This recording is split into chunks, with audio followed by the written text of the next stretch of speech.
Jovan Buha! Buha! Yo, yo. Always gets people on the first time hearing it live.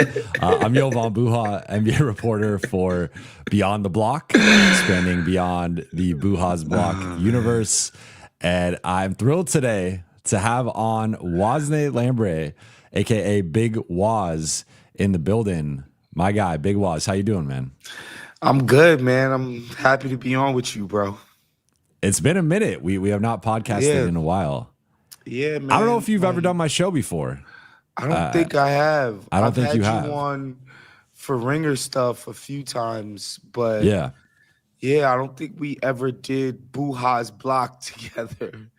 So we're here now. Now that you've expanded your horizons, I'm on the other block. You know what I mean? We're on beyond the block posted. now. I gotta get my 40 out the fridge if I'm gonna be on the block like this. I gotta get a 40. I gotta get a black and mild. Anything goes here. If you want to do it, let's do it. But shout out to the chat. Shout out to the late night gang. Everybody tuning in right now. To the chat, man. So this is not a Lakers show, but there is some relevant Lakers news with the return of LeBron James last night, debuting in season 23, the first player in NBA history to play 23 seasons. You know, I didn't even know that until last night. Really? Yeah, I didn't know that it's LeBron, crazy. Nobody ever played 23 years before. That's amazing. It's wild. And then the other crazy thing with last night for me was he passed Reggie Miller for 6th all time in career threes made. 3-pointers which made. For a guy who people, coming in early in his career, people would talk about the jumper. Yeah. You go back to like the 2007 finals, the Spurs. I mean, that was partly how the Spurs swept the Cavs, was just going under every LeBron pick and roll. And bro, even in 2013, the Spurs were going under pick and rolls against LeBron, but he made them pay.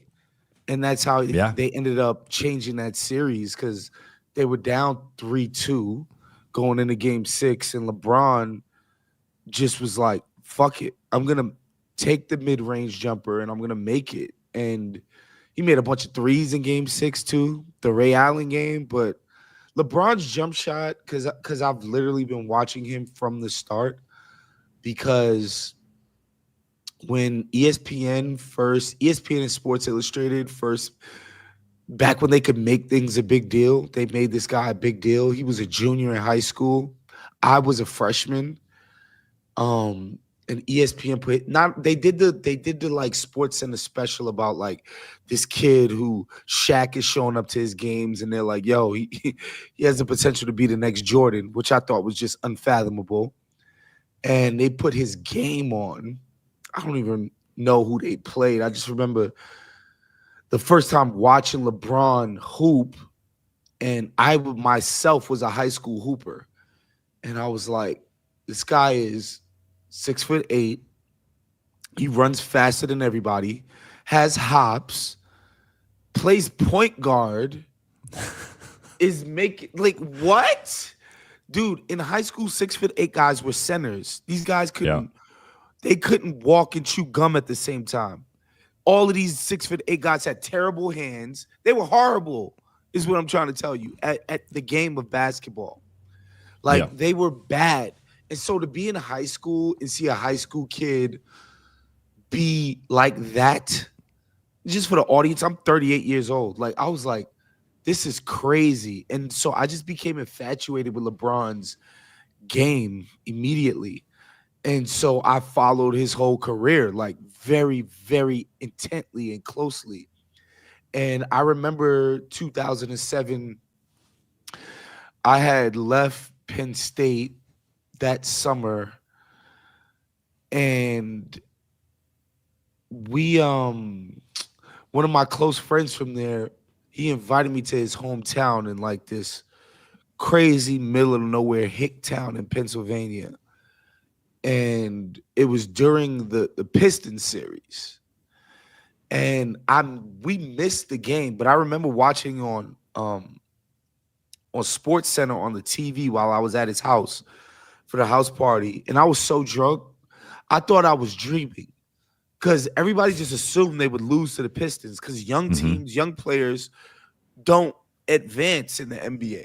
That was just how it goes. Like, it's like, oh, it's cute that you got to the conference finals. Like, you weren't supposed to do that, but you're not going to beat the Pistons. You're not going to beat Rashid and Chauncey and Ben Wallace and Tayshaun. And it's not going to. These guys are champions. These guys are proven. And I remember watching the highlights of it was the 29 out of 30 points, which was, I think that was game 5. They ended up winning in 6. And I was just like, I couldn't believe it that LeBron had did that. And then, of course, they get smoked against the Spurs.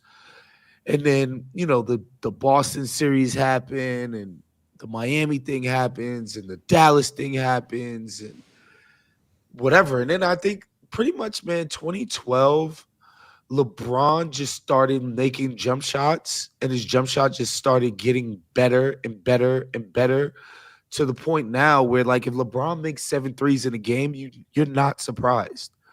Which is just, his career's been so fucking long. We've gone from this guy, we're relying on our game plan to let him shoot to win to this guy can make open threes with his eyes closed. It's really crazy, man.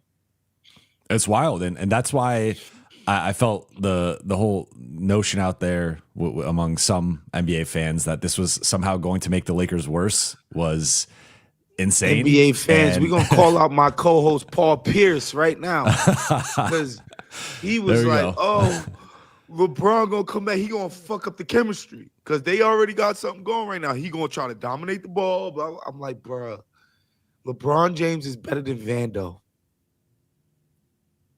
Like, yeah, and Dalton Connect. I mean, he's better than Rui. He's better than Jake LaRavia. Like, he's better than Marcus Smart. Like that's what better. I was trying to say. Even if he's the 3rd best player on the team, which I don't think he is, but even if we make that argument, that's still an improvement on what they previously had. Better than the guys who were playing. This isn't even on OKC. LeBron James would be on the level of J-Dub and Chet. Okay, so like the deepest team in the league. You're not getting past an all-star and a guy that's playing borderline all-star. Like, so this notion that like LeBron can't play with good players, it's been the opposite his whole career. All he's ever done is elevate people's games, not take away. I think Kevin Love is the only person that I see not immediately be elevated. And then, it took a while, but he finally found who he was supposed to be on that Cavs team, and then it happened. But, like, other than that, I've never seen LeBron start playing with a player and he doesn't immediately become better. Even fucking Kyrie Irving, who, aside from the Luka finals that Dallas went, has never really achieved anything outside of his time with LeBron. Like, nothing of consequence in big games. Motherfucker play with LeBron, he's making game 7 winners. Like, I'm sorry, bro. Like, this notion that LeBron can't play with good to great players is absurd to me.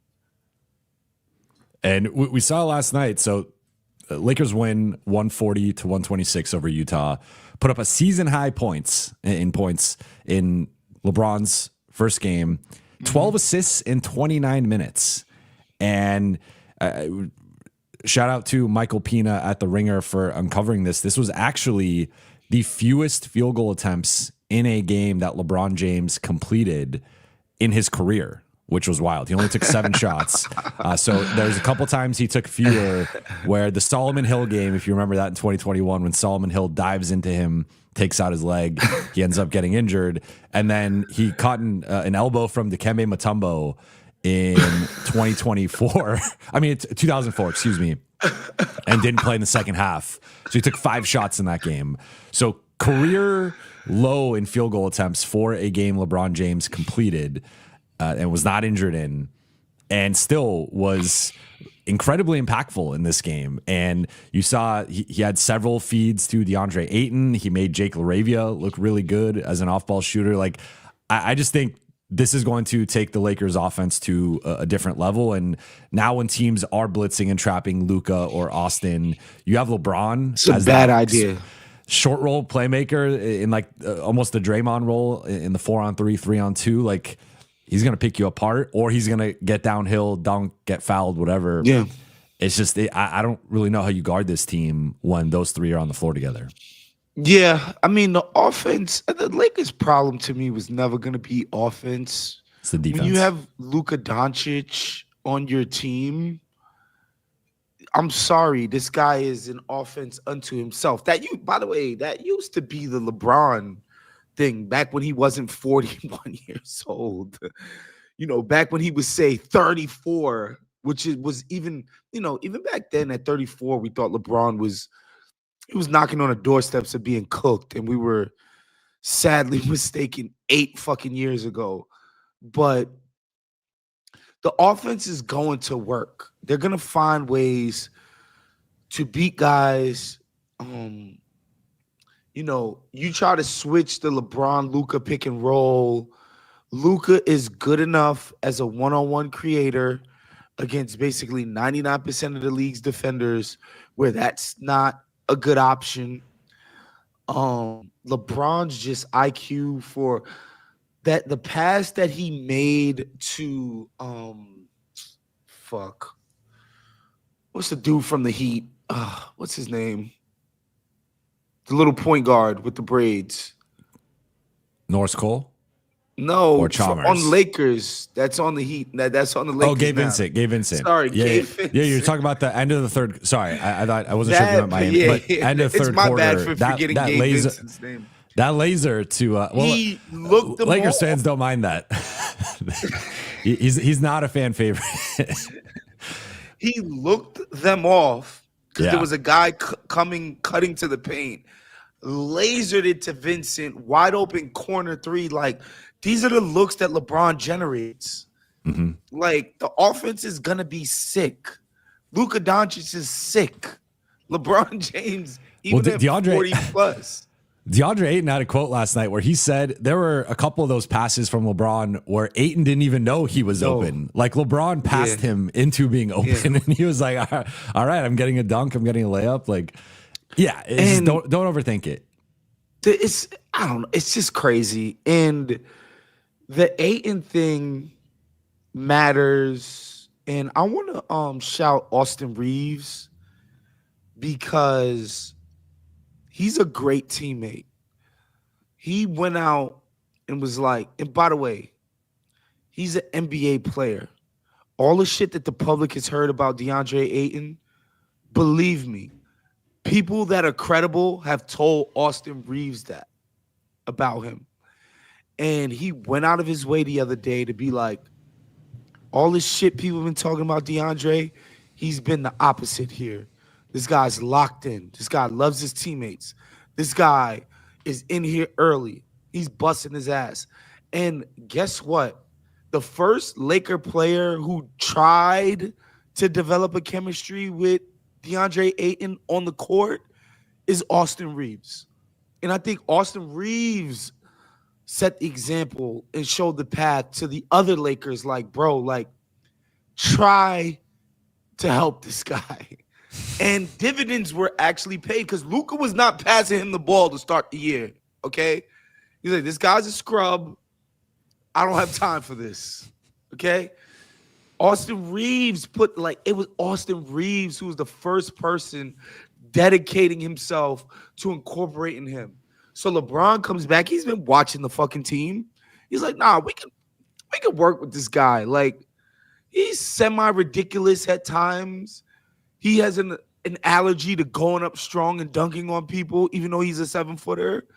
But he has tools, and we should try to use them. And that's why I want to give Austin Reeves some praise there, because that comment that he made, it kind of spoke to me. I was like, man, this guy is a great teammate, man. Like, because the fact of the matter is DeAndre Ayton got bought out of his contract in Portland, a team that could use his skills, because he was a fucking asshole there.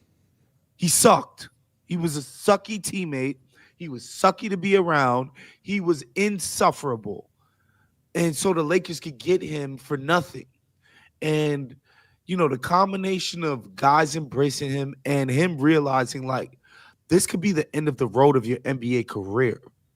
You want to end up like Ben Simmons, who after his second deal isn't even in the fucking league anymore? Or do you want to be a fucking hooper, play meaningful basketball, take the shit seriously? And so the Ayton stuff yesterday was very heartening, man. It was. He had 20 points and 14 rebounds, 10 of 13 shooting, just getting easy look after easy look. Let's get into the best and worst takes of the season for us. So I sent you a text about this. I wanted to talk through your two best takes 1 month into the season, your two worst takes, or maybe not worst, but two takes you feel like you're already wrong about, or wish you could take back. Should I do best or worst yet? Let's start with best. Let's start with some optimism. What's your best take you feel like that's so far easy. into And I the don't want to season? say I was a genius for this, but like Denver being a juggernaut, not quite at the level of OKC, but like right there. Like I thought these offseason moves were just obvious that they would work. I knew the Tim Hardaway Jr. thing would work, but to this degree, I didn't know. But like, just the idea that you could reliably let Jokic rest for 15 minutes a game now, because even if Valanciunas isn't killing, he's fine. He's better than DeAndre Jordan at 39 or Zeke years old. Najee or whoever else, like or Thomas forcing Bryant. Aaron Gordon to play the 5. I knew this would work, and I watched the Bulls game. These guys tried for like 7 minutes of that game, and they deserved to lose. But, they come into that game on like 7-8 game winning streak and looking amazing. And like, I knew Denver was going to be a problem this year. Did I think Jokic would somehow be playing the best basketball of his career 3 MVPs later or whatever the fuck it's been? No, but like, It's crazy. Like, I knew Denver was gonna be sick this year. I just knew it. And so I'm proud of that take. Which, again, I'm not the only person who was high on Denver this year. I think Zach Lowe was high on them. A lot of people were like looking at the moves. Like that. That's actually my take. Was I had Denver. I did my West power rankings going into the season. I had Denver and OKC on the same tier. Like OKC ahead of them, but Denver is good.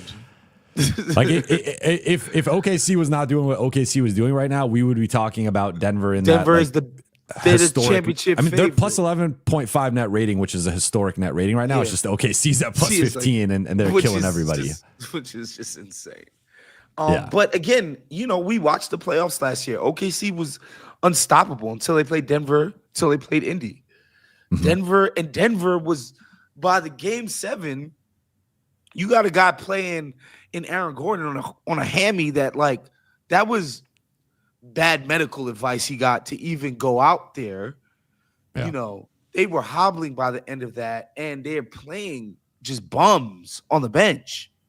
And now, they have, Bruce Brown is just, he's so plug and play and reliable on both ends of the court. He does it. He's a jack of all trades, master of none. There's nothing he's excellent at, but he doesn't have very many identifiable weaknesses. Like, this guy can handle the ball. He can make an open shot. He can guard up in position. He can guard the ball. He's a ball mover. Like, this guy, having him back has been so big. And Cam Johnson isn't playing well. Okay? He's gonna play better. I think Cam Johnson came into the team because Jokic is so known for ball movement and passing and finding guys. I think he mistakenly thought that his role on the team would be to pass the ball to people. And it's like, no, dude. What's your job when you play next to Nikola Jokic is to shoot. You need to make yourself a threat. Because if you're a threat next to Jokic, the defense is powerless. They can't do anything to this team when they have to respect the other guys. They know to respect Jamal Murray. They know Jamal Murray will shoot 30 times if you let him. They know that. And so they have to treat him that way. That's why the Jokic and Murray two-man is so unstoppable. It's because Murray's a threat with the ball in his hands from 25 feet in. He's a threat. That's what makes that so unstoppable, because it's like, fuck, like I have to like leave Jokic to like contest or pressure or force him to give it up. That compromises a defense. So obviously Jamal Murray understands, like, when I'm playing next to Jokic, if I make myself a threat, the defense is toast. You know, Michael Porter Jr., God rest his soul, he knew this too well. He knew this too well. The podcast he's been on is he continues to give out the gems. It was just on the Lonzo Jello show. Bro, first of all, when he had the porn chick on the show, and Rhodes, she explained like the job to him, like you show up and you have to fuck a person you've never met before. And you could tell for the first time in his life, it dawned on him what the job of a porn person was. And he said, shit, that's tough. That's tough. This is officially this is Apex Beyond the Block right now. This is bro. This is the best moment of the show so far. Bro, that's tough. Just those words and his facial expression. I was like, this is a special content creator. Oh man. Did you see the clip when he was at the Nelk Boys crib? Yeah. And they brought the shorties through and his face just lit up like a Christmas tree. He's enjoying Brooklyn. He is special. So yeah, no, Cam Johnson hasn't even figured out that his job is to shoot yet. His job is to, a lot of times he's turning the corner on the pick and roll with Jokic. He's not looking to go all the way to the cup or do what Murray does, pull up short for the mid-ranger. He's like trying to move the ball again. It's like, no, Cam, shoot, be a threat.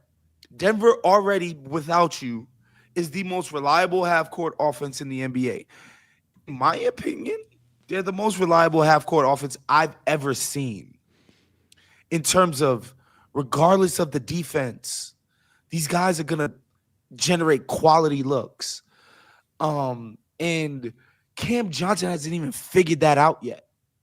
So Denver, to me, was my best take because they're even better than I thought. My worst take, I thought Philly would be a horrible mess. And I thought the Raptors. There's still time. There's still time for Philly. There's still time. There's still time. But the Raptors are actually good. Mm-hmm. Both teams, I think, have shown a spirit that I wasn't expecting. I don't know. There's something about Tyrese Maxey, man. There's something about him and the way that he plays and his just energy, his spirit is just, there's something to him that is infectious, that imbues the guys that he's with. Like, he's scoring 30-something a game, and his guys aren't, because, you know, there's a way that you could be the guy who's scoring all the points and breed a little bit of, Jesus Christ, pass the ball, bro. You know? There's a way that can happen sometimes. That's not happening with Maxey. The guys love him.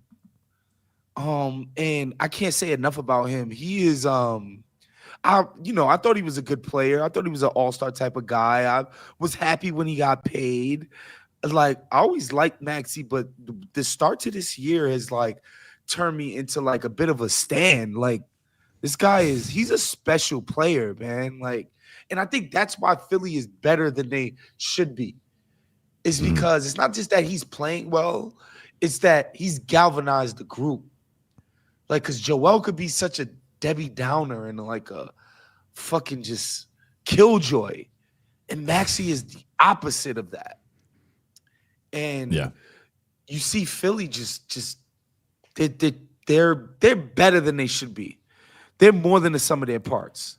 Like, Kelly Oubre is a big part of what they do.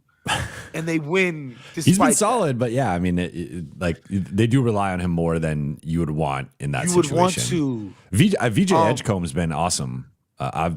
He's some like Donovan Mitchell, Dwayne Wade hybrid. Yeah, and but we'll see if the jumper can sustain. But you know what I like about him too? He doesn't force anything.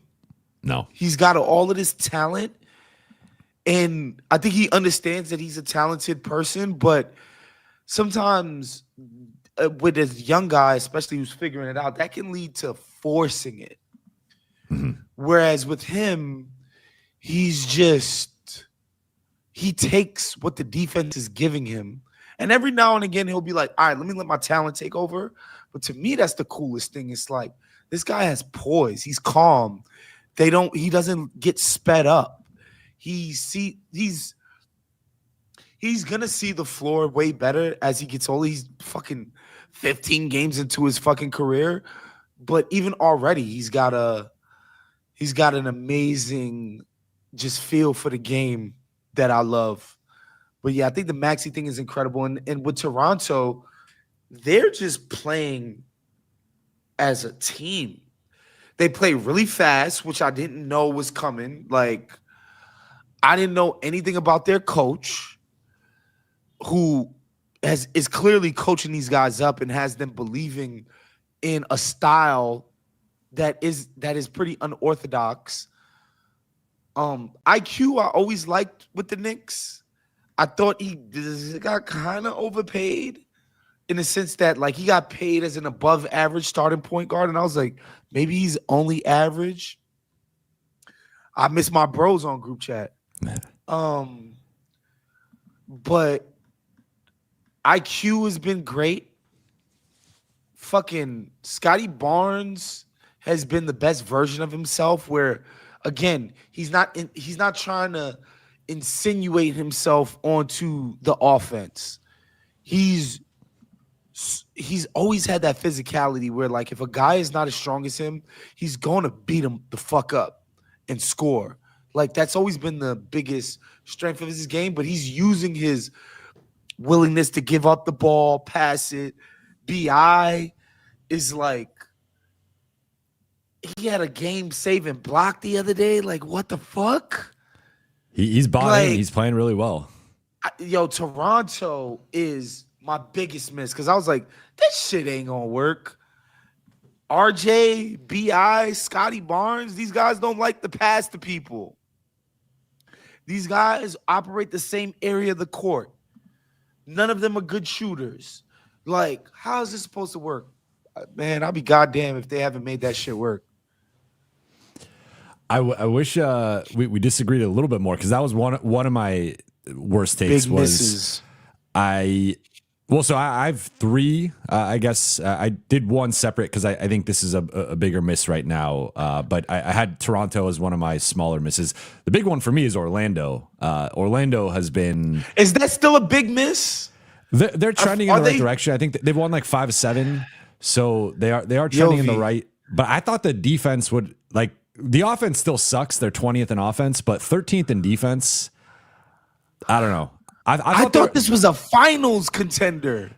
Exactly. I had them third in the East going into the season, and I'm like, right now they're 10th, and I can maybe see a path to them getting back up to like 5th or 6th, but this is not the third best team in the East. That's for me, Detroit, and they might even be second.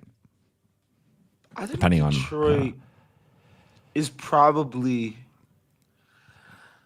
Still put New York and like Cleveland Detroit up there too, though. But I thought, to be yeah. honest with you, coming into the season, I thought New York, Cleveland, and Orlando were on one tier. Okay. I truly felt that way. Like, obviously, the Knicks and the Cavs coming to the season, like, if we don't make the conference finals, we've had a disastrous season.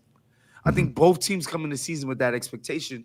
And Orlando is just kind of like, we're very talented. We can crash the party. But I looked at them as like, no, like they're just as good as the Knicks and the fucking Cavs. They have the talent. They've because to me, one of my big things is like, do you have an elite unit? Okay. So Denver, like we talked about, which we didn't even talk about their defense, which is like, whoa. Right now, it's the best defense of the Jokic era, third in defensive rating. They've only finished top 10 one other time. So that's insane. But we know their offense is an elite unit, meaning they bring that to every series. No matter what the opponent is, we bring an elite offense. Maybe we play somebody who we have a very hard time of guarding and we lose the series, but we know every series we're going to score. With Orlando, I assumed every series we're going to stop people.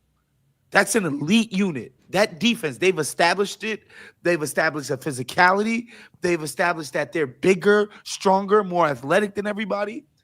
They're going to bring that to every single playoff series, and then the offense is going to figure out a way to get them to 4 wins, right?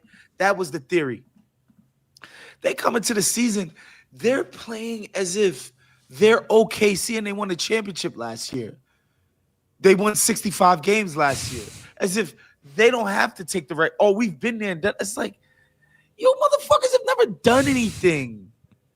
You're one of the youngest teams in the league. How do you come out and play cool guy basketball to start the year? It's a big year.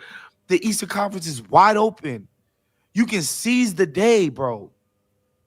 And the way they came out, I'm sorry. I was like, yo, Mosley might have to go. I fired Mosley 2 weeks ago. Just so you're clear about where I was at. Yeah. So yeah, I definitely was. I still like Golden State last night. I don't want to say Golden State gave it their A++ effort, but they weren't not trying. Mm-hmm. And they just were overwhelmed physically by Orlando. So that's why I was hesitant to put it on my wrong list. I'm like, yo, they might be figuring out that when they try, have the capacity to be a really fucking good to great team. That's fair. I'm probably so looking at it like the 5-2. Knicks win. Did you watch that Knicks game? I saw parts of it. They beat them the fuck up. They just outfit. I think the Knicks were not ready for the physicality of that game. The Knicks were treating it like a ho-hum Tuesday night against Charlotte, whereas Orlando was like, "Nah, it's Friday night. I'm at the Garden. I'm here to show out." And the Knicks were not ready for their level of intensity and physicality. And I'm like, this is who I thought you guys would be all season. And so they've shown some stuff. It's been, so last 7 games, 5-2, 12th in offense. So that's I think probably like a realistic ceiling for them. I don't think they're going to be much offense. You think I don't know. I mean, Zach Lowe's had the thing since 2011 or 2012. They've been bottom 10 offense every season. Right now they're bottom 10. Like it's just so it's been better. I think maybe they could be the 10th best offense. I think that's offense probably is not going to be good enough. But I think they've been 8th in defense, which has been a step up, and that's where it's like they need to be top 5, top 3. Yeah. So now I'm going to pat myself on the back here. I'm going to share my best take because I was in a vocal minority of thinking that the Fred VanVleet injury could actually be a positive for Houston and a positive for their offense. And really my bigger picture thing with that was I noticed this in a game they played against the Lakers in March where they ultimately had to bench at the time Jalen Green and Şengün and go with this all-wing lineup and Fred VanVleet. And just thinking about some of the limitations we've seen with certain teams, thinking specifically about like the Knicks with Brunson and Cat, to me it was sort of like, like VanVleet is a better defender than Brunson, but ultimately when you get into game 6 of the Western Conference semifinals and this team is playing OKC or this team is playing Denver, I have some real concerns with a closing lineup of Fred VanVleet and Alperen Şengün defensively. Now you can muck it up and go too big or play your zone or whatever, which they've done a bunch of that, but I had some concerns with that. And I was like, taking out VanVleet, now with the exception of Shepherd, who is a little bit bigger than him, they're playing everyone 6'7" and above, and they're playing these funky ass lineups that. And now Amen Thompson has been forced into a lead ball handler and role, and we've seen him take some lumps with that. But I think he's shown some progress. A lot of lumps. but then it's actually accelerated the Şengün KD 2-man game, which is quickly becoming one of the better 2-man games in the league. And I think having KD and Şengün, like you have 3 guys who could bring the ball up, and it does like. Having Şengün bring the ball up is kind of like having Jokic bring the ball up. Obviously not the same level, but like it just kind of puts the defense in a little bit of a different predicament. So I mean, right now they're the best offense in the league. I don't think that's going to sustain, but they firmly look like a top 10 offense. And if they can be as good defensively as I think they can be, and then you add in a top 10 or maybe even top 5 offense, like that's how you have this plus 11 net rating. That's how you win 55 plus games, and to me, like, be right there as the number 3 team, probably behind OKC and Denver. I wasn't there with you because not the defense. It's just like organizing this. This is a wild comment.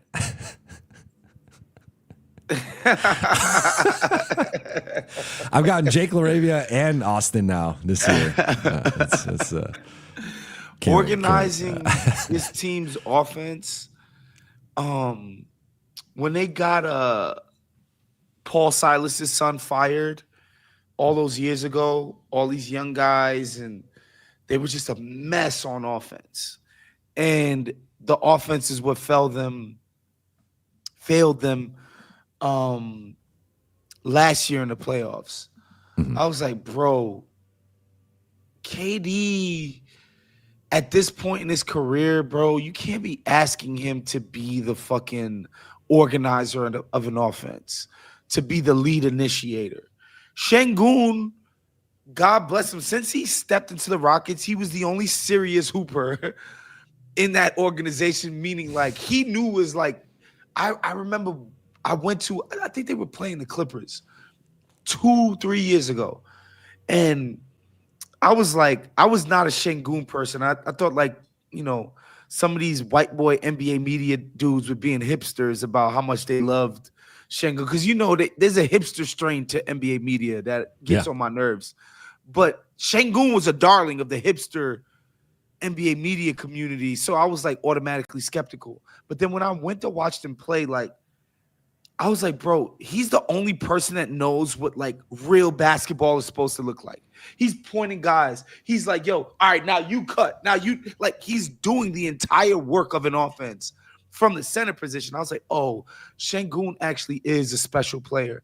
But I was just like, KD and Şengün being tasked with like organizing this effort, that's too much that's too big of a burden for a real team. Now, if you tell me, oh, like success is the 5th or 6th seed for them, all right, then that's good enough. But we're talking conference finals type of, potential for this team coming into the season. Like your offense can't be organized by Şengün and KD. That's not enough. Like as for all of Fred VanVleet's faults, he was an adult and knew like, all right, now we're gonna attack this mismatch. Now we're gonna run this set. Now we're gonna blah blah blah, whatever. Then the season starts, and Ime has the bright idea, like you said, to just let Amen Thompson play point guard, which again had its issues, but they're so talented that they could overcome a lot of that stuff. And the big thing for me that the VanVleet injury forces, he was forced to play Reed Shepherd. You can't draft a fucking kid 3rd overall and bench him for 2 years. It's just you can't fucking do that. Last year he didn't play him because everybody knows Ime is a maniac about defense, And the rookie Reed Shepherd just was not fucking up to the task last year. He just wasn't. And Ime was like, bro, I'm not willing to watch this kid play horrible defense. It sets a horrible example where I'm the guy that holds people accountable for their defense, and I'm letting this kid play regardless of his shortcomings. I think the VanVleet injury forced his hand on Reed Shepherd. And Reed Shepherd, to his credit, he's seizing the moment, bro. He's got some MPJ in him. That motherfucker will shoot the basketball, bro. He will shoot. Hopefully that's the only MPJ he's got in. Yeah. So, making chicks watch. What you say? He was making chicks watch Andrew Tate just to see what they say, just to see what they think. Yeah. No, I mean it helps when you have a 41% offensive rebound percentage, and that's almost become like their fail-safe offense is either get KD to bail you out end of shot clock, or Steven Adams is going to gobble up an offensive rebound and get a putback. And they're like, a dynamic team to me. They're not easily scouted. No. Like what is their thing? It's unidentifiable. Like they don't have a thing. They're just making it work through intuition, through basketball smarts. And they have like a lot of. This is an interesting question here from Max G. No. Because one-on-one, Steven Adams and Şengün are not good enough. They're not. It's not Gobert. It's not Gobert. It's not Zubac. And Towns, and yeah. These guys, like Zubac, allowed the Clippers to play on an island for. Well, he just dropped 55 on his head top. First of all, so this is so funny. So that game started, and Zubac scored like 3 straight buckets on Jokic. And I think it kind of like woke Jokic up, like, oh, like this kid's going to try to fucking like embarrass me. All right, I got something else. And before Jokic started going insane mode, I think he dropped 25 in the first quarter. I was like, Zubac is the toughest matchup of Jokic's career. Like, if you watch that Clippers series last year, I've never seen Jokic work that hard to accomplish what he accomplished in that series. Also, Zubac didn't guard him the whole game, but yeah, he cooked Brook Lopez. Zubac going at him one-on-one, it's like, yo, give me the ball. This guy can't guard me. And was scoring. I think Jokic flipped the switch and scored. But, like, Steven Adams and Şengün, they're not going to do that to Jokic. He's going to have his way against those dudes. You're going to have to send extra help. And we know when you send help at Jokic, you're playing into his hands. You send 2 to him, you're done. It's the Aaron Gordon lobs. It's the pick. And now Cam Johnson and Tim Hardaway Jr. and Jamal Murray. Bruh, like, I don't think the Rockets are a great Nuggets matchup. I think the great Nuggets matchup is actually Golden State. Outside of OKC, of course, who is obviously the best team in the league and already beat them in a 7-game series, so they have that mental edge. I think Golden State forces – if you can't force Jokic to play in space on defense, you're not a tough matchup for the Nuggets defense. Like, if you can't force Jokic to have to play out on the court, meaning when the screen comes 27 feet away, Jokic has to play Steph.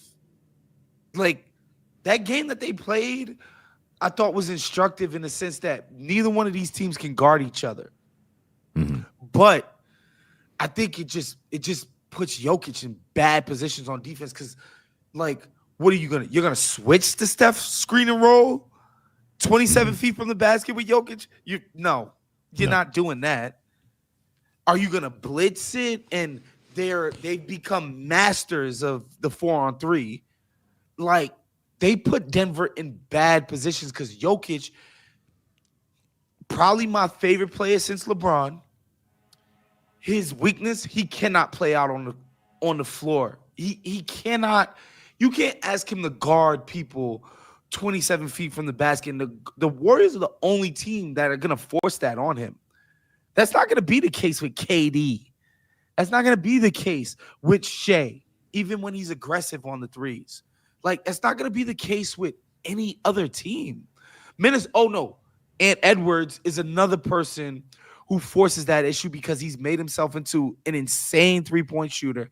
And unlike Steph, when he gets downhill, he's finishing over the top of Aaron Gordon. He's finishing like the Wolves is still a tough matchup too, but I think because Rudy's so bad at offense, those Rudy minutes become rest minutes for the Nuggets defense. Whereas, like, bro, if Steph Curry is on the floor, which will be for 40 minutes a game in a playoff series, their defense is in a bind, bro. Is in a bind. So no, Houston, I think that's a great matchup because of their defensive strengths, which is athleticism, length on the wings, physicality. None of that shit works against Jokic. Their biggest advantage is neutralized against Denver, whereas Golden State, bro, they're gonna put Denver in bad situations. Any other takes you want to proclaim or denounce while we're here? I don't think OKC is infallible. And I understand that their second best player just played and they're setting the record for I know I sound like an idiot, like, given the facts of what their season has been, but I just think, like, they're beatable. Like, at the end of the day, they still are very reliant on Shai Gilgeous-Alexander being great to win. They're not built for Shai to just be merely good and win against the best playoff teams. I think the Denver matchup is still going to be a problem for them. I think even the Indiana series was instructive in the sense that because Nembhard could just guard Shai on an island and not get torched. Not that he stopped them. Like, people misunderstand, like, when you're playing against the best players in the world and the guys that are at the very top, you're not gonna shut down shit. You're not gonna get Shai Gilgeous-Alexander average 18 points a game. That's not gonna happen. But can you make it so that he's trying way harder than he ordinarily has to get his 30? Yes. And the Pacers did that. And I think if a team has the kind of defender that is fine with giving up some space and being like, Shai, you don't want to shoot these threes anymore. We know for a fact that's not what you want to do. You're such a great player. You realize that's an area of your game that you have to make a weapon. But, like, we know where you actually want to get. We know you want to get to the cup. You want to get to the baseline. You want to get to your mid-rangers. That's what you want. If I can make what you want harder by conceding that pull-up three, and so therefore nothing is easy in terms of my other defenders get to stay home on Chet, stay home on J-Dub. And then when you guys are looking for your pressure for release valves with shooters, Isaiah Joe, we beat the fuck out of him because he's too small, and we beat the fuck out of Wiggins. And there's a path to making OKC human. And I think the way they're playing right now, it seems antithetical to say that. But I do think OKC they're gettable. You can get those guys. I think one other trend with those two matchups, and even I would say going back to end of March when the Lakers played them twice and they blew them out one game, and then they were up in the other game before Luka got ejected, which they eventually took back that tech, is like having a just high-level passer who, like, because against that defense, I think you need a special level of offensive player to survive against it, and having a Jokic or a Halliburton or a Luka / LeBron who can, like, figure out when they're overplaying. And especially 3 of those 4 guys have a certain level of size that they can pick on. Like we saw in that OKC matchup, Luka and LeBron, when they're picking on Caruso or Wallace in the post with Jokic. I mean, it doesn't matter who's on him. He could pick on anybody. Like you need that level of size and playmaking / court mapping, court vision to dissect their defense. Otherwise, it gets a little tricky. That's where like Houston versus them, I think Houston can bludgeon them to a degree, but I think there's a little bit of an offensive limitation to Houston's offense versus their defensive playmaking. And another thing too about an aggressive defense like that, like I think people need to understand that like the very best basketball minds on the universe spent the summer trying to figure out how to dent this defense. That's the thing about defenses.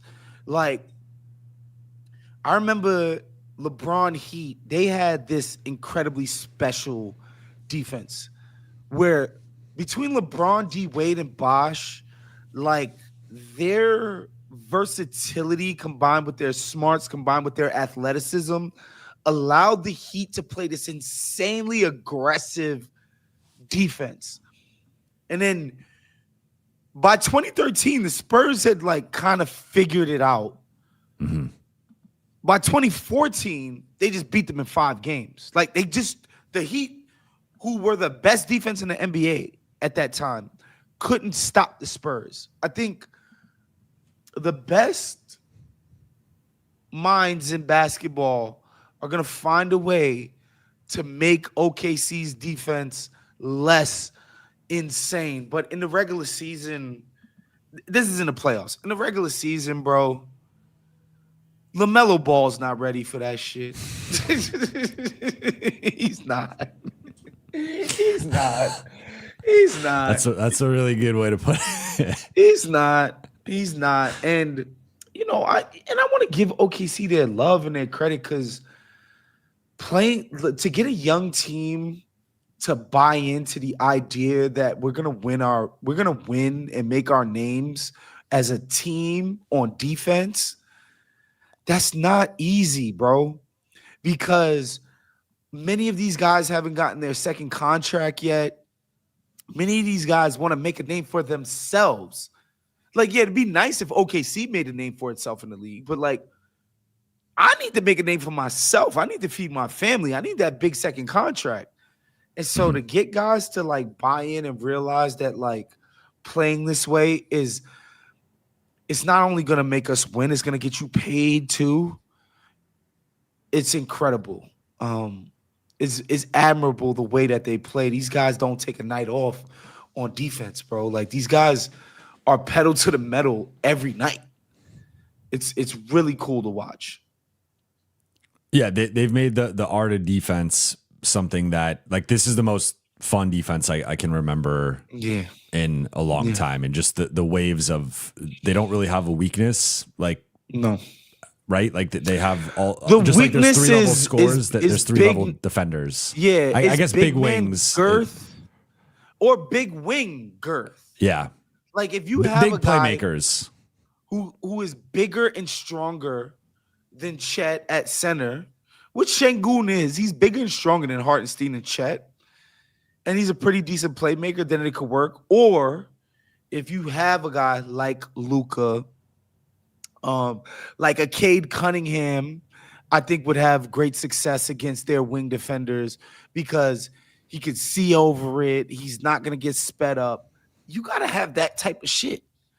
If you don't have a Shaq or Jokic, you better have a prime LeBron or Luka because other than that, like and like LeBron can function in that Jokic Şengün role. Like I mean, you're not going to put Hartenstein on him. You probably put J-Dub on him, I guess. But I think they might put J-Dub on him and Hartenstein Dort. on him, though. I think they would put Hartenstein. Teams have played more centers on him over the last couple of years. Because LeBron has a harder time of getting by guys. Again, he's 48 years old. So it's not as easy for him to dribble past people as it used to be. Now he does rely on his strength more. So you got to put bigger guys on him. But I think Luka, where it's just like Bro, Lou Dort is too short. You know? Case and Wallace, get out of here. Wiggins, stop.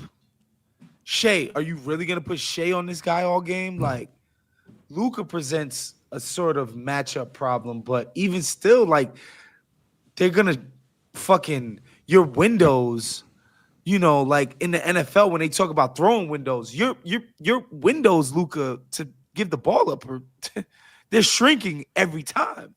You know, they're a riddle, man. I think the best teams are going to give them a hard time. Yeah, and I think we've still the one thing for me is like the defense is consistent, and you can expect, like you were talking earlier about a team having an identity on one side of the ball. Like we know what you're going to get from them defensively, even like, you know, Jokic will still get his or create. Even even Denver, who again the only team I saw. They had moments of looking comfortable. They weren't comfortable. Like, bro, that shit where they put Caruso on Jokic and was like, we dare you to dribble the ball because we're just going to swarm everything you do. Bro, I never seen that shit against Jokic before. That's a lie. JJ did it with Lakers did it. Yeah. Rui. Yeah. But Denver was like, we can be an above average offense against you. Whereas everybody else is like, no, we're not going to score. We're going to have a trouble getting half court. We're going to be starting our offense 30 feet away from the basket. You know, like entry passes to guys that are 15 feet away. Like, that's going to be difficult. They just make everybody's life difficult. I just think, again, I know it sounds stupid for a team that's breaking the fucking 96 Bulls record for a point differential without their second best player, that these guys are going to get beat. But I really do think, like, they're vulnerable. Yeah, for me, it's the offense. That's just it. Like, we saw opening night against Houston. Houston goes to the zone. We saw Denver go to zone against them in the playoffs. And both of those teams, I think right now, are the second and third best teams in the West, and they both excel with zone defensively. I think that's the end of the floor that I have the most questions on. Of they can go through these spells of high turnovers, poor shooting, struggling to puncture a defense, and that's to me, like, if you can score enough against them and then also hold their offense to a certain extent, like that's, I guess, the blueprint to beating them. But we'll see. But Woz, I appreciate the time. Want to plug your new show on Playmaker, No Fouls Given, with Paul Pierce and Danny Green.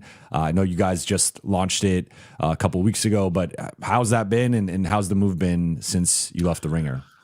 I mean, first of all, like, I want to say working with Rob and Verrier and Ben Cruz, who was our podcast czar, and Isaiah, who was our producer, and the social media team and all of that stuff. Like, all the guys that I work with over there, like, it was incredible. Just like, we made our show, that group of people that I just mentioned together, we made that show successful. Like, we built like an audience, and like people really enjoyed the dynamic that we built together. And I'm really proud of that. And, you know, when I got hired over there, Chris Ryan was like, yo, do you have anybody in mind that you want to work with? I was like, I want to work with Varian and Mahoney because I already have a relationship with those guys. And I think that will lend to like some level of chemistry to the show. And I think ultimately that'll make the show what it needs to be. And the fact that we made that shit what we did, you know, I'm super proud of. And so, you know, when I left, like, people were like, yo, you need to be really excited. I was, but it was definitely some level of melancholy because I love those guys personally as guys. And I'm really proud of the shit that we did together, you know? And of course, like Bill, who is an idol of mine, like literally been consuming this guy's work since like 1999, bro. You know, so by the time I get hired in 2021, I have a 20-year relationship with Bill Simmons' work. And now I'm working at his company and I'm going on his podcast, and it's like texting me basketball takes and shit. it was a dream come true to be over there. I love those guys. But when the playmaker opportunity came, it was just something different than anything that I'd ever done in terms of working with, some ex-players and like guys of note. Like Paul Pierce is a NBA Hall of Famer. Danny Green won 3 championships. He's a Long Island guy. I'm a Queens guy. I remember when he was at St. Mary's. Like I remember those teams that he was on. I watched his career really closely. And I already had a good relationship with him, and just getting to know Paul more and being able to start something new and developing what this thing is going to be, that's like the most exciting part. Because with Varian Mahoney, like, because I already knew these guys, I kind of know like how they feel about NBA basketball. So I had like a bit of a roadmap, and I could kind of like slot myself into what I needed to be for that show. Whereas with this, like, I'm learning these guys day by day, show by show, and thankfully we're doing it 3 times a week. So it just gives me more opportunity, and we're doing it in studio. So it's just giving me a better feel for these dudes. And like every day I'm learning different elements of like where I'm like, yo, Danny Green is a bit of a, he be kind of hating on guys a little bit, to pull on that string. And, anytime the Lakers come up, Paul is going to come in and throw some cold water on it and hate on it and whatever. Like learning these things and like making the show what it needs to be. That's what's really fun for me, man. And like, talking to these guys about the coaches they played for and different teams and different players. And Paul, like, he told this really dope story of just like when he was on the Wizards at the end of his career when he was 37. And he's like, all the shit he needed to do in terms of maintenance to his body to play 28 minutes a game and be like a great role player. And he's like watching Steph, and he's like breaking down like his process for getting ready for a game at 37 and watching Steph doing what he does and just getting these like incredible insights, into the game from these guys has been really cool. And it's just exciting to like, just like I said, just develop what our show is going to be. And yeah, man. So like, yeah, I'm I love my guys over at the Ringer still. I still talk to those dudes. Those are like my brothers. And I still love Bill and all of that stuff. But like this new opportunity is like, it's just really exciting, the directions that we could take it. And I think I can announce this. Like Ron Artest is going to be, Meta World Peace, excuse me. He's also going to be a part of what we're doing. Nice. Pretty soon here. And we're going to integrate him into it. And like, Ron, for me personally, anytime anybody's ever asked me my personal 5 favorite hoopers ever, Ron is up there because he was a CHSAA player just like me in New York. He played in the Catholic School League at LaSalle. Actually beat my alma mater in the city championships when he was a senior in high school. To win the city championship, he beat St. Francis Prep. Went to St. John's, okay? Like, he's just a New York City hooper to the, like, umpteenth percentage. Him and Lamar Odom, to me, are those guys for, like, guys that, like, inspired me to hoop. Like, when Coach Leary would be getting us ready for games, and he'd be like, man, we had to play Kenny Anderson one night. This motherfucker stole 2 straight inbound passes, made 2 straight threes. Kenny Anderson is still your socks before you even unlace your shoelaces. Like Ron Artest and Kenny and Lamar, like these guys are like foundational for me, New York City hoopers. So the fact that I'm get to work with him too is just like really exciting, man. So I'm excited about the new opportunity. That's amazing. Yeah, I just did a CNN segment with I saw that. Ron. I saw that. It was it was awesome. And I've been out in Vegas with you and Danny, so I know Oh about the God, relationship. Jesus That's it's a Christ. it's We a whole can't other talk story. about that night. We can't. I forgot. Oh my God, But bro. that was a fun night. That It was was a a fun night. great night. Yeah, Me, great night. Jovan, Rudy Gay, Danny Green, a couple of our media colleagues who will go unnamed. Needless to say, it was a hilarious mix of characters and individuals. It was a good night. But Woz, I will make sure to link the YouTube channel, Of Apple course. Podcast, Spotify, all that. Your Also, Twitter account. Jovan, I'm Anything proud else? of you, bro. I'm proud of you. I'm proud of I what you're appreciate doing it. with Buha's block. I'm proud of this new venture beyond the block. Like, I remember when you told me, and I'm not ashamed to say, we talk about bad takes. I remember when you was like, yeah, I'm starting my own YouTube. I was like, why the fuck would he do that? In my head, I didn't say that to you because I didn't want to dissuade you from your own ambitions. And then I remember looking up, it was like 3 months later, your shit was already a success. I'm like, God damn, this motherfucker Jovan, man, he's a killer. So I'm proud of you, bro. I'm so happy for you and everything that you accomplished, man. Thank you. I appreciate that, man. That means a lot. We will have to have you on for an Iceman breakdown, whenever that's dropping. I don't here think in the he's next... dropping Iceman anymore. I heard he's in Turks. He's in Turks. Breaking news. Or he's been in Turks. And I think he's changing his direction. I think he's doing something different. I don't think it's going to be the Iceman concept anymore. So I saw he did the interview. I forgot what outlet it was. He did like an email interview, and they're talking about the live streams and the drops. And then he said there's going to be a finale, which I don't know again if that's in reference to the album or not. But we'll see. I don't think Iceman is what he like. What it was supposed to be. We on Beyond the Block, so it's cool. But like, a couple of my guys are friends with these women that are out in the world. And they told him, like, we just came back from Turks. Drake is out there working on music, and he's flying women in to hang out, and, you know.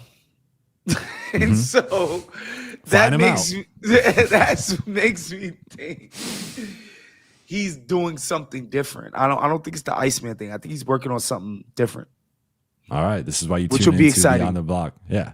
Well, whenever the next project drops, we will have to have you on, and hopefully before then. But I appreciate you, bro. I will link everything below, and good to see you. Much love, my boy. All right, we are bringing on the man, the myth, the legend, Keoni, for the corner 3 with Keoni. How you doing, man? Good. Tough act to follow there. Got Drake info and porn stars and nights in Vegas. I feel It's like yeah, off the rails in the best way possible. absolutely. Only like Big Wos can do it. Exactly. Well, we got some interesting topics to hit on. This might be my favorite corner 3 yet. I want to start with LeBron's return and first impressions. You've obviously been watching the Lakers for a long time, LeBron for a long time. What did you make of LeBron's return and just what this does for the Lakers offense in terms of actualizing its full potential? Yeah, you could see signs, right, with the 3-man actions that they were doing with Luka and AR and Braun. Like, I think in the second half, there was one where Luka was coming up, bringing the ball up, and Rui's out of place to tell Rui to get the fuck over to the weak side. LeBron comes from the weak side to the strong side, hits LeBron with the ball. LeBron drives the paint, cross 2 defenders, dumps it to Austin. Austin's about to dump it to DeAndre for a dunk, and Nurkic kicks the ball. And then there was another one. It was like a pick and roll with Austin and LeBron, and they got LeBron on the smaller guy, and Luka freed himself up for a 3, and then they called a foul or something.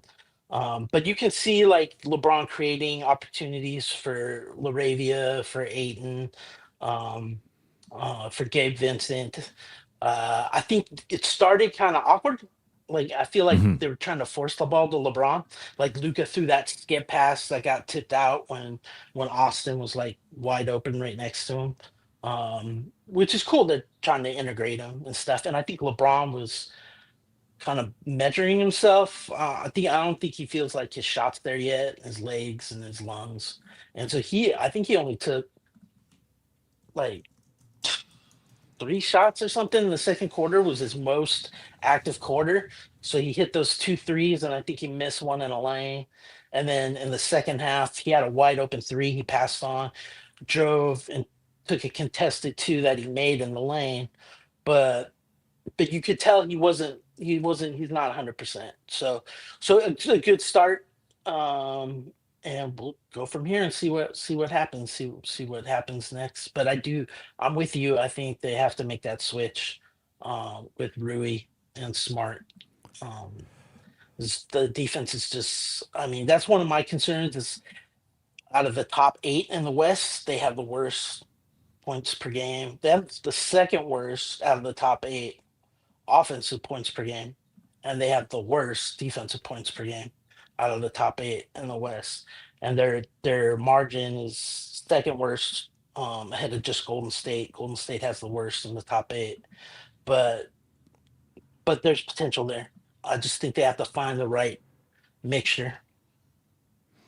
Yeah, so I looked into it last night after the show, just to make sure I knew what was going on, and so they were actually minus. I said they were -6, and sometimes the plus minus stuff with lineups can be a little tricky because of when they'll calculate, like if someone makes a sub and then like you could sub into a game, and if it's at the free throw line and they hit a three, or they hit a free throw, all of a sudden you're a -1 and you've played technically 0 seconds. You just were on the floor when they hit the free. So my box score or play-by-play math was -6.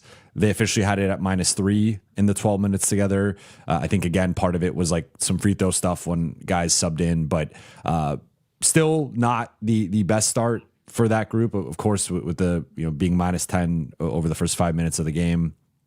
And I just think I was listening to Zach Lowe a bit earlier, and he did a breakdown on the Lakers, and I agree with everything he said in terms of like they just look slow defensively, and I think we disagree a little bit where he was saying Rui's been solid defensively. I think that's a little generous, and I would not fully agree with that, or I guess it depends. People have different interpretations of what solid means. Like to me, solid is basically a cousin of good. I would not quite go that far, but yeah, I mean they're in a tricky spot with that, because I do think like Rui has been their most consistent shooter. They have had a lot of shooting issues overall with this group, where night to night you can't really rely on any of the supporting cast outside of Rui.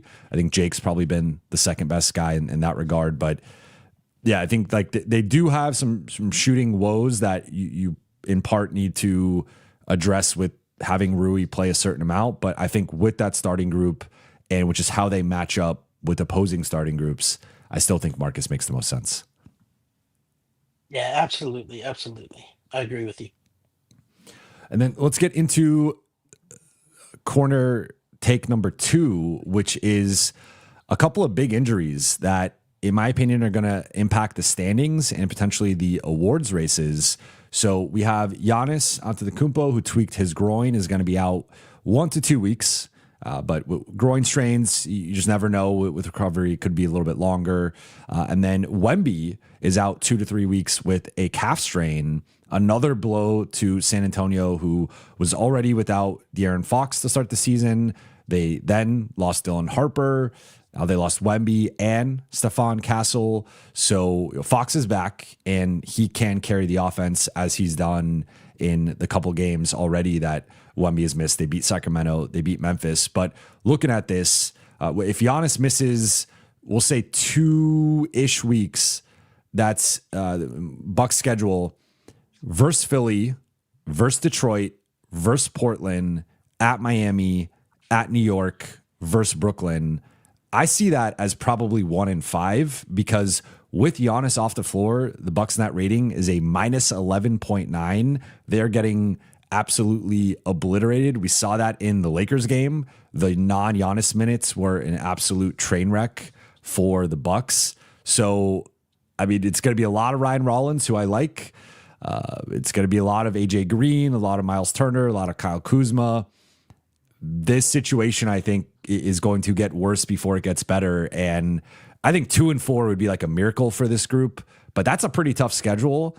And I think they're probably going to go 1-5. And right now they're 8-7, tied for 9th in the East, but technically 11th based on tiebreakers.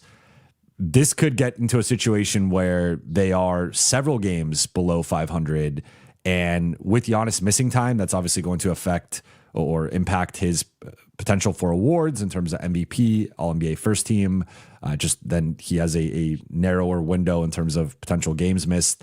But also, if Milwaukee is the 11th seed and multiple games under 500, that's also going to impact the standings, or I mean the awards race to a degree, right? Because we'll factor in that they had a certain record when he was out. But I think a big blow, particularly to the Bucks. I think San Antonio might be able to tread water without Wemby, as crazy as that sounds. But I think the Bucks are in a really tough position. Yeah, like you said, they have the worst offense in the league when Giannis is off the floor. It's like 102 for 100 possessions, and then they're already out of the play-in. Like it's early, but if the playoffs were to start today, they'd be out of the play-in, behind Orlando, and so they're just going to rack up losses now, and a groin injury is tough. They're saying 2 to 3 weeks, but it could easily be 4 or 5 weeks. And then as far as Wemby, again, another soft tissue injury, which has been kind of big this year. And I think I don't know if you read what Steve Kerr had to say, the Warriors take on the increase in soft tissue injuries. But you got to be careful with that calf injury, because it can easily turn into Achilles, and you don't want any part of that. Well, you know that better than anyone. Do not want an Achilles injury. So you gotta be careful. The San Antonio has to be careful with that. And then I will say that I think you're right. I think San Antonio is in a better position right now, but still they have some tough games coming up. I think they got Minnesota coming up. They got the Clippers, which hasn't been all that. Yeah, so lately, San Antonio, I did the next 3 weeks. It's versus Atlanta, at Phoenix, at Portland. I mean, this road trip is brutal, with especially with how some of these teams are playing right now. But so versus Atlanta at home, then they go on the road for at Phoenix, at Portland, at Denver, at Minnesota. That could be easily a 1-3 or even potentially 0-4 trip. Versus Memphis, then at Orlando, at Cleveland, at New Orleans. I peg them at like 2-7 or 3-6, which with how they've started, I mean, they are plus 3.4 with Wemby off the floor, but that's a pretty tough stretch of schedule. Yeah, and I saw on the Hoop Collective, they're kind of pushing back that that the East is deeper than the West now, but I don't think that's right. I think if you look at the Clippers, Kawhi's only played 6 games, so it's a lot of injury as opposed to those teams not being as good as people thought they were. Memphis has had a lot of injuries. Obviously, Ant missed time with Minnesota, and then Dallas is just a train wreck of injuries with Kyrie and AD and whatnot. And so I do think it's going to be tougher than people think for San Antonio to tread water, but I don't think they'll fall out of the play-in. But Milwaukee's in a really tough situation because they're already on the outside, and they're just going to get further back, I feel like, until Giannis returns. And if it's prolonged, what does Giannis start thinking about what he's seeing from his teammates, and does he decide to try to force something? So it could be an interesting situation in Milwaukee for sure. Yeah, with San Antonio, the unfortunate thing here is now it potentially puts Wemby's Defensive Player of the Year in jeopardy. I think that, again, depending on how many weeks he's missing, you start to get into the range of I mean, I had it pegged here at if he misses the next 3 weeks, it could be only, they have actually a nice break in their schedule in terms of days off, but it could be 9-ish games. And then that only gives you 8 more games to miss. I think he's already missed a game or two, if I'm not mistaken. So it just, the games add up quickly with the new system, with the awards. And it would be unfortunate if Wemby's clearly the best defensive player in the league, clearly the defensive player of the year for the second straight season, and unfortunately would have that taken away due to games played where, you know, I think, I don't know, that to me, it's tricky because I get why they do the 65 game rule and why there are certain incentives, but it feels a little high. And like, this is the exact situation where it does feel like it's a little ridiculous, where I think if Wemby plays like at least 50 games, he was the most impactful. And I mean, he was the best defender for sure, but we get into the territory of like impact versus best, or however you want to quantify that. And to me, 50 feels, at least for like the big awards, 50 feels like a more, or even 55, you know, again, it's splitting hairs here, but I think it would be unfortunate if he misses out on another defensive player of the year. I think it puts them both out of the cup race too. Certainly San Antonio with that field being 1-1 and just the group of death there. I mean, Milwaukee does have they are 2-0, but I don't see them winning a lot of games without Giannis. I think they probably both miss the cup now for sure. Yeah, I mean, if they so 10-4, I said maybe 2-7 or 3-6. So that, let's just say 3-6 optimistically, that would have them at 13-10, which right now is kind of in that 8 or 9 mix range.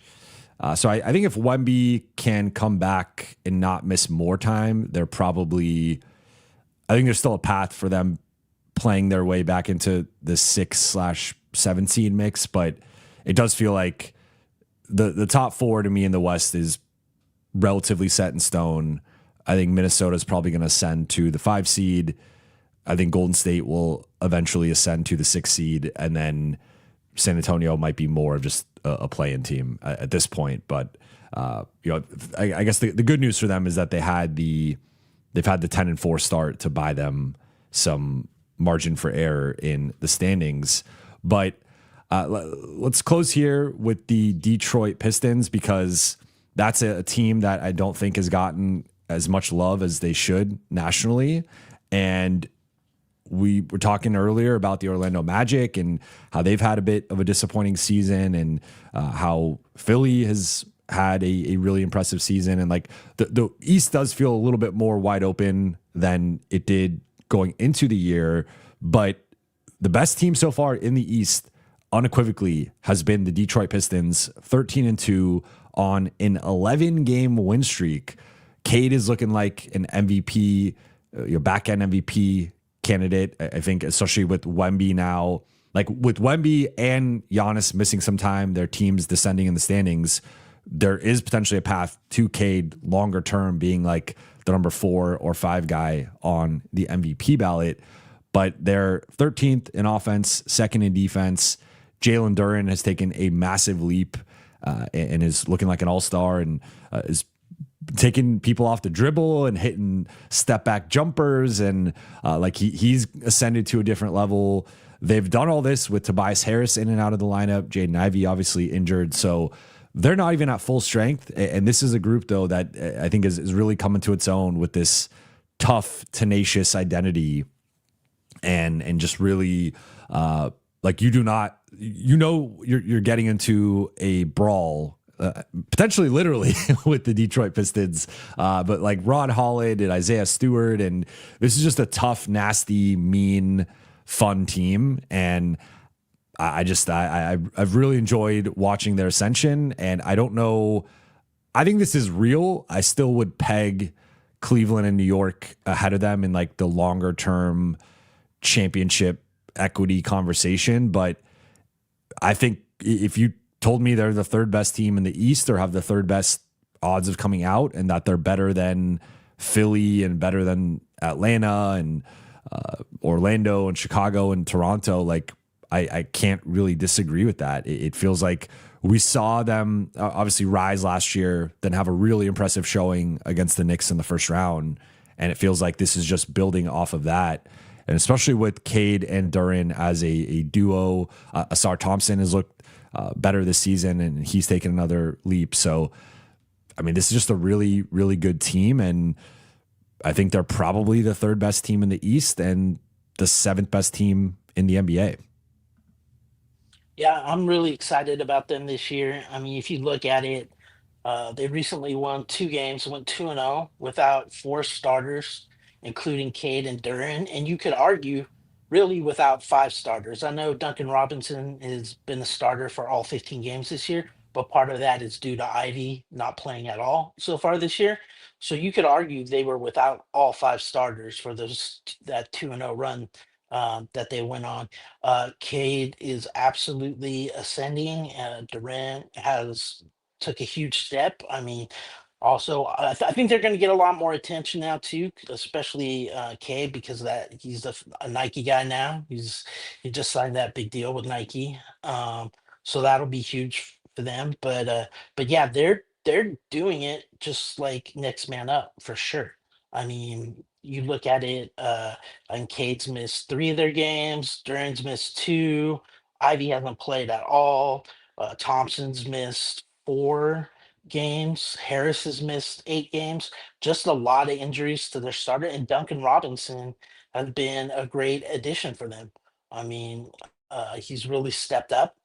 He's given them some shooting, and I really like what they're doing. I mean, he's shooting 41, almost 42% on about 7.5 attempts per game for them. Um, I think once they get completely healthy, people got to watch out for the Pistons. Yeah, no, I mean, they're leaving a lot on the table. And I think, especially offensively, this feels like a group that could ascend into top.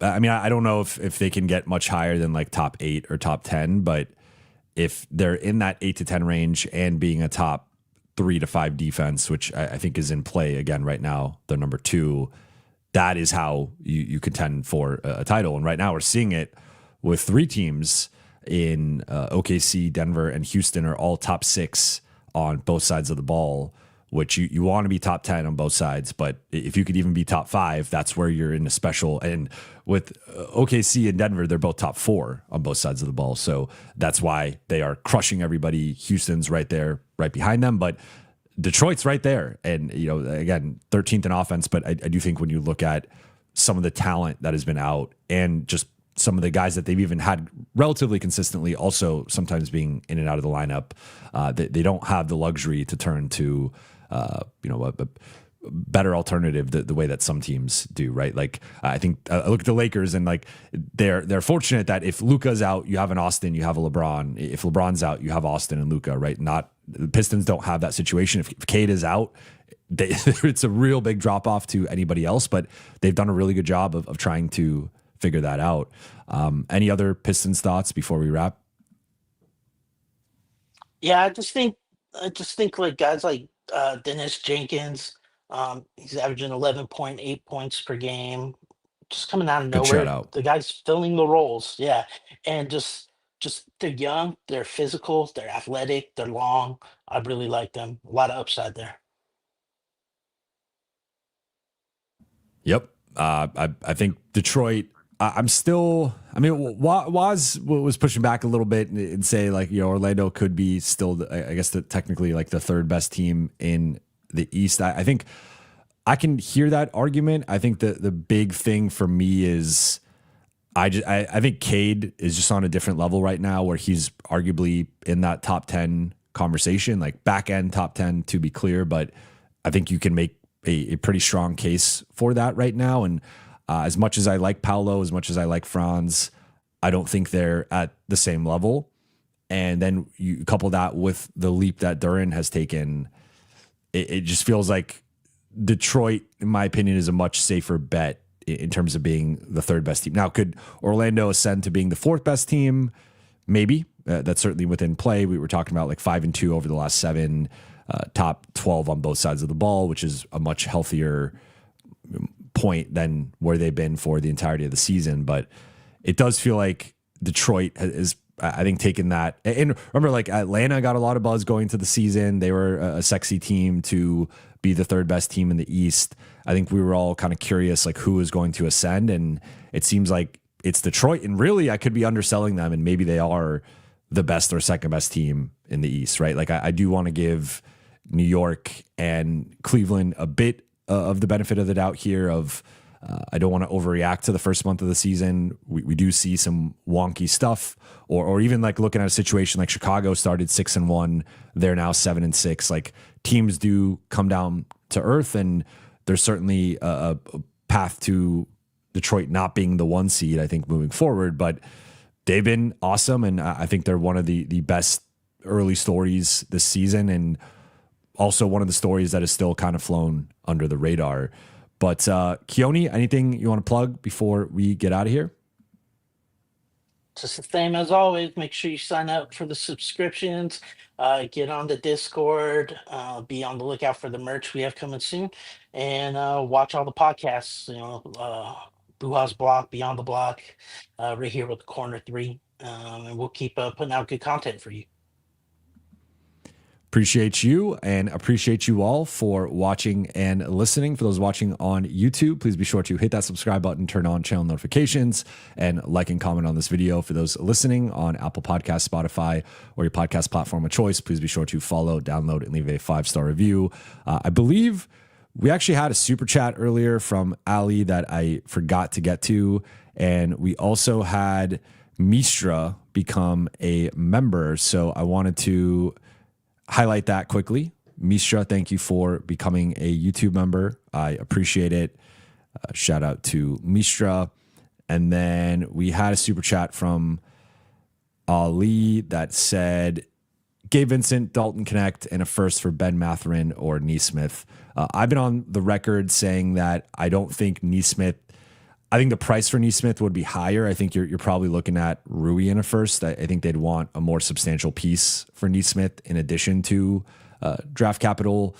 Mathurin, that could be something that is realistic. I think he's a guy that's much more likely to be on the move than Nesmith or Nembhard. Also going to cost less than Nesmith or Nembhard.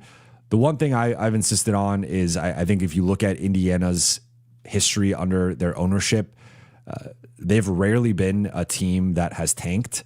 Like I think the lowest win total, it was something like 28 wins or something. Like they just are not a team that likes to tank, and they like to put a good product on the floor. It has obviously gone off the rails with no Tyrese Halliburton, no Miles Turner, and they've had a slew of other injuries this season. But at 1-13, like they are firmly in the mix for a top 5 pick.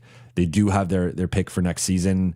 I just think they're viewing this as a gap year, and maybe you could sell off a part in Mathurin and get some more financial flexibility for the future and to eventually find your next starting center. But I think the vision is Nesmith, Nembhard, and Siakam are returning around Halliburton, and next season you could jump back up into being a contender. You trade off Nesmith for Gabe Vincent and Dalton Connect. Like you get cap space for a team that's not really a destination. Indiana has not historically been a destination unless they're like overpaying in restricted free agency. So you're just losing a really big piece in your starting group, your young core or youngish core. So I think Mathurin is much more in play than Nesmith. I will also note though, like I would like Mathurin if I'm the Lakers. It's certainly a talent upgrade. He's not quite the defender that I would want, right? Like Nesmith is that guy. If you got Nesmith, that's almost a perfect fit as the fifth starter. I've never really included him as the fifth starter or in the fifth starter conversation because I just don't think it's realistic. Mathurin would help and would be a talent upgrade, but I don't think he is quite the defender that the Lakers would need or want. Like I would still think they probably need to make another move. Yeah, I just think that Nesmith and Herb Jones are the best fits for what the Lakers need, but it's going to cost them more than they can give up uh, during the season. I think that's something they'll have to try to take a run at during the off season when they have, on draft day, they'll have up to three first round picks to play with. I just don't think you're going to get either of those guys for essentially one first round pick. Young Lido notes, Mathurin's defense is bad, if I'm not mistaken.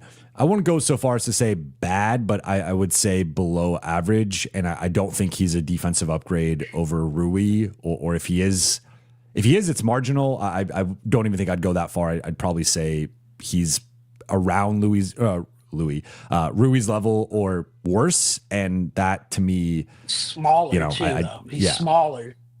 Yeah. So I don't like, again, for that price, I think is probably fair in a vacuum. I just don't know if it helps. Certainly helps the bench and the bench defense. I don't even know if he would start necessarily over Rui. I think they might just roll with Rui at that point. But appreciate the question and appreciate you all for watching and listening. I'll be back tomorrow after Thursday's I'll be back tomorrow night. I'm going to miss practice because I have Lakers Collective at 11 and then I'm doing Spectrum. So after Spectrum, I will go live sometime in the evening, probably around 6 or 7 p.m. Pacific time. Then Friday, I will be back after practice on Friday. But appreciate you all and talk to you all very soon.